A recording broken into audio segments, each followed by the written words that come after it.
This is Elsie. She is the only resident in America's smallest town. I'm not here because I have to be. I could pack up and go anywhere I wanted to, but this is where I want to be.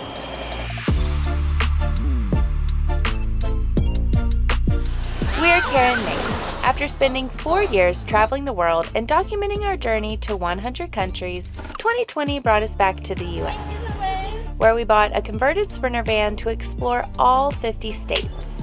After road tripping our way through Oklahoma and finding the center of America in Kansas, I'm standing in the exact center of the United States of America. Yesterday we arrived in our 24th state of Nebraska. So normally when we start a video, we have a plan and at least a general idea of how things are going to unfold. But today's different. While we're in Nebraska, our goal is to make a video about the smallest incorporated town in the United States of America. The town of Monowi is located in northern Nebraska, and it has one official resident. Her name is Elsie, and she's the town's mayor, bartender, and librarian. We chatted with her the other day and explained that we wanted to interview her for a YouTube video and possibly get a tour around the town. She didn't exactly agree to either one of those things, but she was nice enough to invite us to stop by the town and said if we came into the tavern that she runs, she'd be happy to talk to us.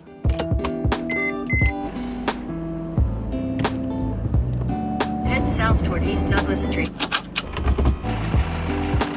So we are heading north to Monowi, and we genuinely have no idea what to expect. I figure at worst, we're driving 3 hours out of the way to eat lunch, and at best, we make friends with Elsie and hear some interesting stories about being the only resident in America's smallest town. We're about 30 minutes outside of Monowi, and we're surrounded by nothing but farmland on all sides. And I'm pretty sure we've seen as many bald eagles as we have cars. Also, every car that we have passed has waved at us, which I just think is so cute. Show me the wave. It's a casual wave. It's not like a super excited wave.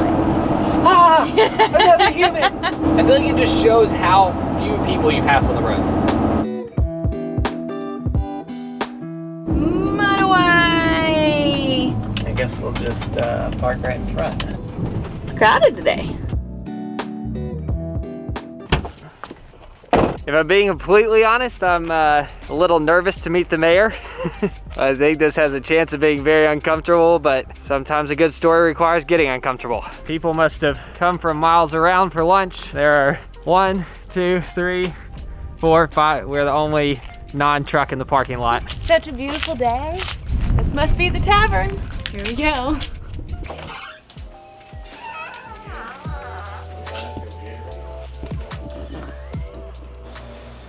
Super quiet in here. Very awkward for trying to make a video. But I think I see Elsie. She's so cute. Hello. Something to drink? I'll have a water, please. Can I have a Coke? Where are you guys from? We're from Tennessee. We've heard a lot about you. Everybody has, I think. I'll be back. Okay, take your time. I panicked and got it all. So this was very awkward. The tavern was so quiet that between sporadic conversations from the local farmers, you could have heard a pin drop.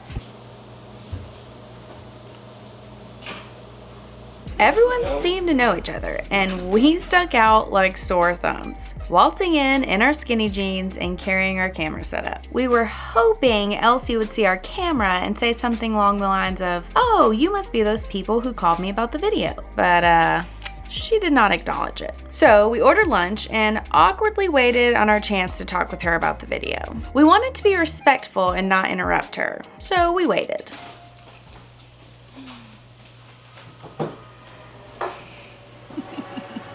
And waited. Wow. And waited. Turns out she is an extremely busy lady. She is the tavern's only employee, and she single-handedly cooked everyone's lunch. After 2 hours of stretching out lunch as long as we could, we were about to throw in the towel and hit the road when the last lunch customer wandered out. I'm going. Yep, you guys take care. Finally giving us a chance to chat with Elsie. Do you like being known as the only resident in the smallest town in America? It doesn't impress me any. I mean, I don't see what the big deal is. I say the only thing that I do appreciate is the fact that it opened up this area that people see there's something in Nebraska besides I-80 going flat across the state, you know. So they realize that we've got hills and fields and farms and people up here in the northern part. That part I like.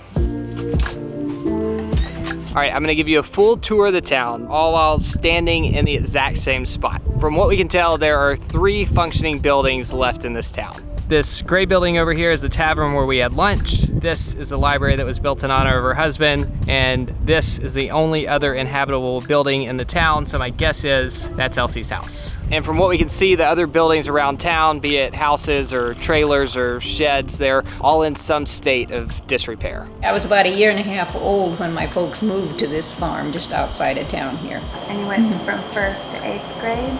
Here in town. Then I went to high school in Lynch. Did you ever leave? Well, we went to Kansas City, and then we took some more training down in Texas, and we worked for Vanlife Airline in Dallas, Texas. What brought you back here? Just where we both want to be. Same reason I'm still here. That's what I tell people. I'm not here because I have to be. I could pack up and go anywhere I wanted to, but this is where I want to be. Elsie met her husband Rudy when they were in elementary school in this town. My husband and I, his family moved here. We first met, and he was in the 4th grade and I was in the 3rd grade. Then he went into the Air Force. He was a grade ahead of me, and he spent 3 years in Europe, and then when he got back, they let him go down to Offutt Air Base here at Omaha. So when we were first married, we lived down there till he got discharged, and then we came back to this area. Apparently her husband Rudy was a huge book lover and had thousands of books, but unfortunately he passed away back in 2011. And when he did, she gathered all of his books up and built this library in his honor. So this is Rudy's library.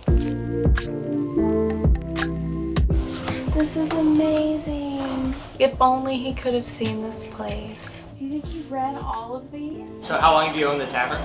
It'll be 50 years in June. Congratulations. Wow. Do you have a celebration planned? Everybody else is planning it, I think.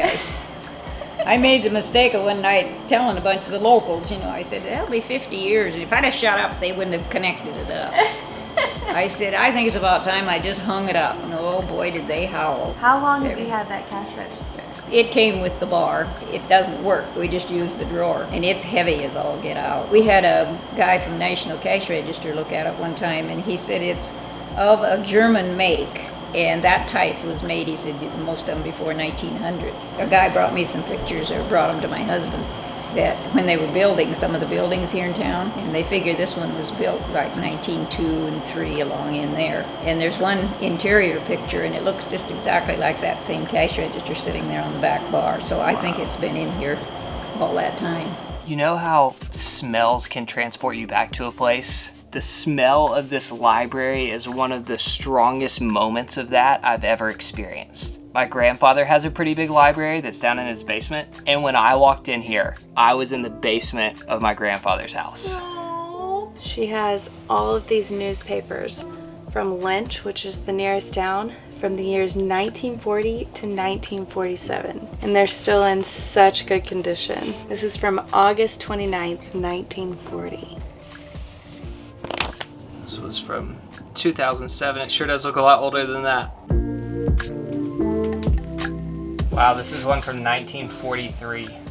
Maybe it's just the smell of old National Geographic magazines, because my grandfather's basement is filled with these. So what does it mean to be an incorporated town? You pay any of your own bills. You take care of your streets, and that's basically what it means. And you just handle your own business, make out your paperwork with the state and so forth. I heard you tax yourself, is that true? No.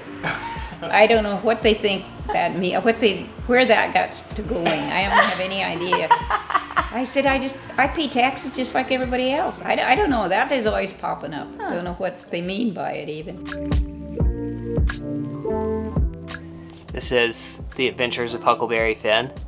It's copyright 1960, and here on the cover, when it was sold new, it cost a grand total of 50 cents. So I also heard that you were the mayor of the town. Is that true? Mm-hmm. There's paperwork that has to be signed by mayor. I just sign whatever they want me to sign. It doesn't make any difference to me. Well, I'm glad one of the rumors is true. Yeah. One of them said they read somewhere that when it come election time that I put out signs to vote for me, and I said, who in the world made that up? Anybody comes along and wants the job, they can have it. I'd be called mayor, I don't care, you know. I just said, what are you talking about? Elsie told us that we were free to go explore some of these abandoned houses. It really does feel like a ghost town out here.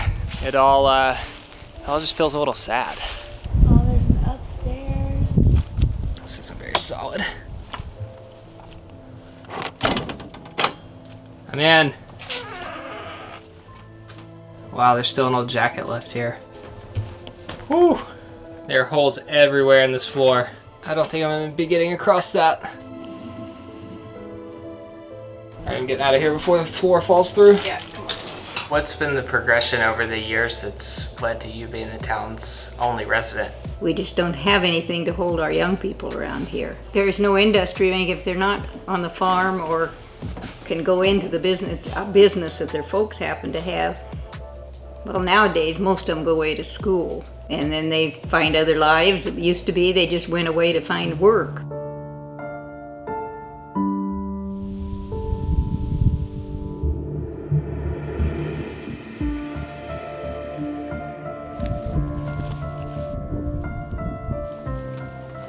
We are inside the old church that currently looks like it's being used for storage. It's filled with tires and old beehives.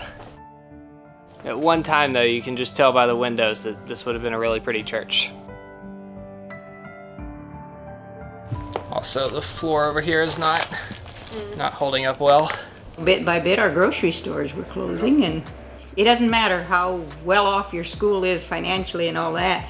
They simply count 9th through 12th grade, and you have to have a certain number of kids or you've got to start combining with somebody. First they combined sports, and then finally they had to combine schools. We got just one, from 5th through 12, all goes to one school. I don't know, it makes a lot of bus rides for those little youngsters. I hate to see all that. This little red building kind of looks like it was an old shed, and they have all these random things in here like bicycles, tape players, kids' toys, and a lot of mason jars.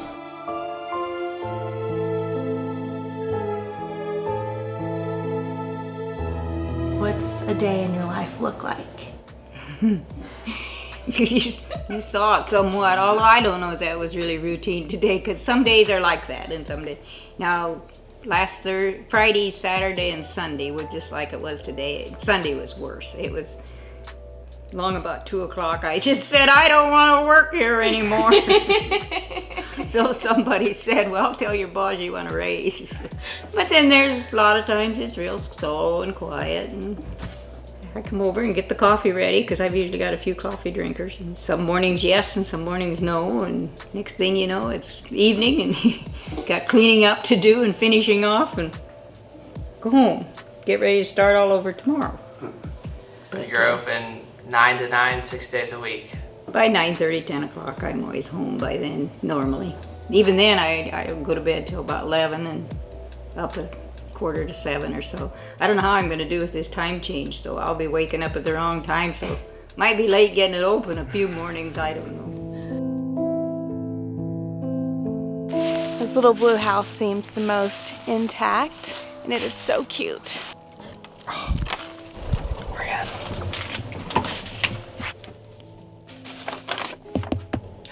Is that the church? Looks more square. They left a lot of stuff behind. Wow. Looks like somebody's just come through here and taken what they wanted and left what they didn't. Maybe they thought they were coming back?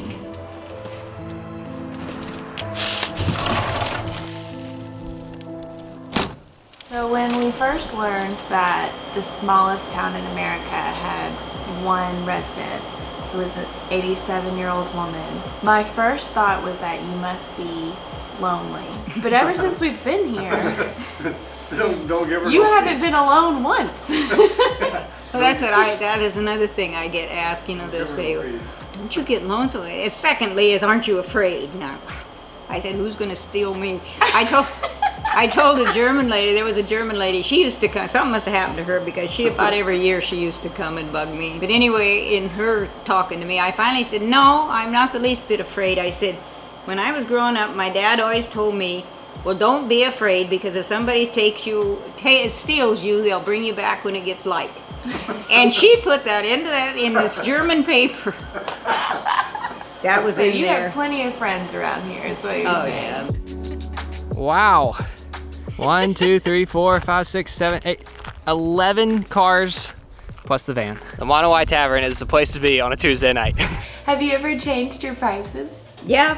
When we first came in, of course now that's almost 50 years ago, they were 25 and 30 cents for beer. Wow. You could buy 3 beers for $1. I don't have the expenses and taxes and all of that kind of stuff. This last couple of years I put a lot more in. I had to put new windows in, the doors, and the Coke machine the Coke company gave me when we did that commercial. You want to put what? Where? That. There. Okay. They came here and laid out a banner across the highway on that flat ground there. What's it say? And it was covered about 5 acres of ground. We got in the World Guinness Book of Records that they were here and did all their measuring and all that, and then they sent us a copy too. Wow. The Monowi's in the record book. I asked Elsie where the restroom was, and she said it's an outside one. And I wasn't sure if she meant the restroom was just outside or if it was an actual outhouse.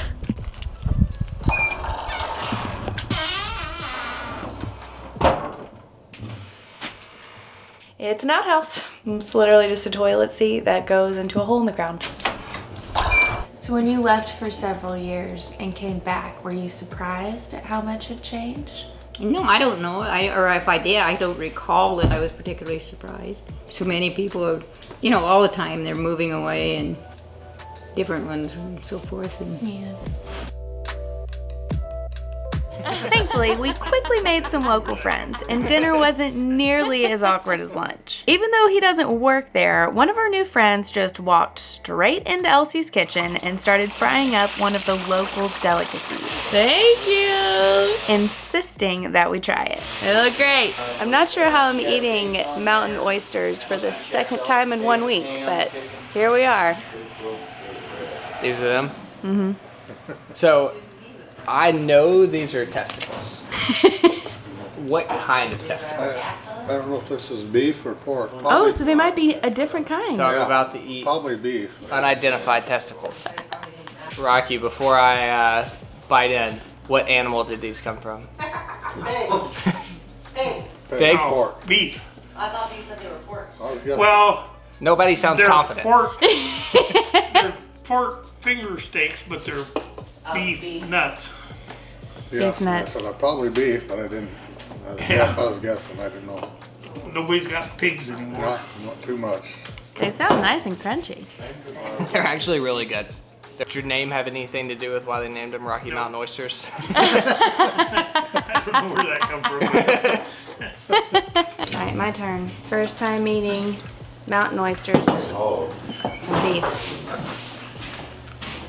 Oh yeah, super tasty. A little better than the skinny ones. Yeah, he was not impressed with our Oklahoma thinly sliced lamb fingers. The breading has some really nice flavor. All right, good night, Elsie. Thank you again. Well, I wasn't expecting to make so many friends. Like I said, they just add on and make it an interesting story or what they think's interesting. This will be the real Elsie story. We should settle up with you though. I think I've come out to 39 for us. Dollars? Not, yeah, For 39, beers. $39. Oh gosh, you'd be That's dragging right. beer's Yeah, only yeah. $2. Beer's Yeah. only $2,